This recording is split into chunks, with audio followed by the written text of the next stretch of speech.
What up? 大家好，我是锁头。If Johnny Depp wins this case, I'm thinking maybe I should change my name from 锁头 to 锁骨。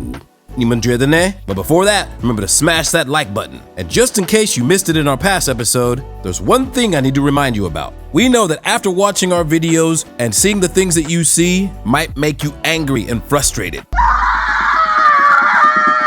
But we need you to be very careful how you express that frustration in the comments. Because if not, YouTube could shut us down. And we will go from being 好机车 to 坏机车 and 这种的车子无法修理齁。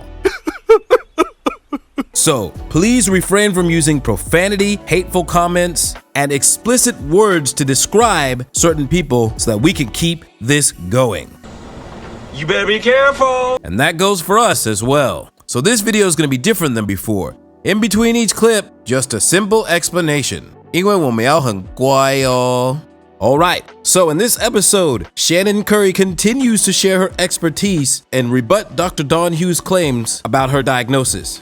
Were there another group of checklists that Dr. Hughes used? Yes, so she also, and I forgot one on the last because I don't think of it as one, but previously I'd explained, and I do not expect you to remember, it's called the Life Events Checklist, which is just an inventory of experiences a person may have gone through that are traumatic. Dr. Hughes also used that, and that's appropriate to use before the clinician-administered PTSD scale, the gold standard, CAPS-5. However, she administered this long ago before she gave the CAPS-5.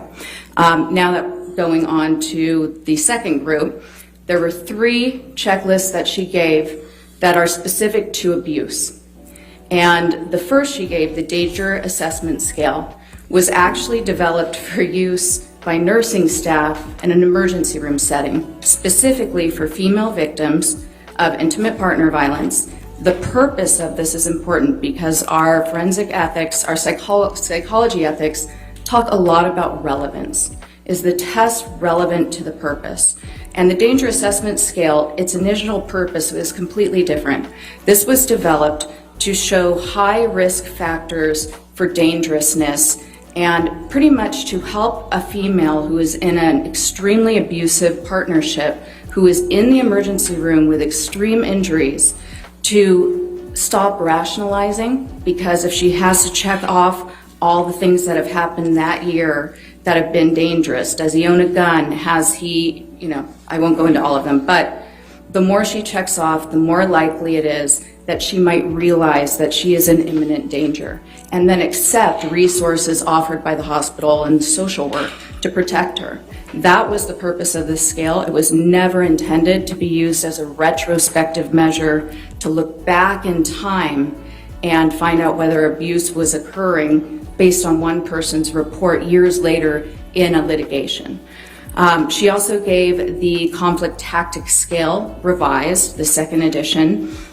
Similarly, this scale was developed for research purposes, to research family violence.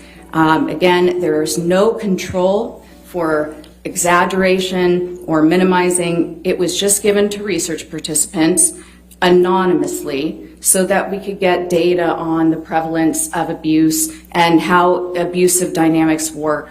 And on that, there's 39 questions where the respondent indicates essentially certain abusive behaviors they may have engaged in, and then 39 where they indicate behaviors their partner might have engaged in. And obviously, you can understand that in a forensic setting, the respondent is likely to put a very minimal amount of behaviors they engaged in, and then extremely increase the number of behaviors their partner might have. And then lastly, let's see, the Abusive Behaviors Observation Checklist was the third checklist she gave. This one has not, there's no known research even on its effectiveness for what it was developed. It's a theoretical, very brief checklist that was meant to be used for therapy, where an individual who had experienced domestic violence could essentially read through some of the behaviors that constitute violence that they might not have been aware of. And if those behaviors applied to them, or if some of those coping strategies were ones they utilized, they would check that off, and then they have a way to talk about it because now it's been put to words. Again, this is similarly problematic if you're in a civil litigation, the person's motivated to have the results be consistent with a claim or an allegation of intimate partner violence and an allegation that they've been severely harmed, then they could simply just check off more.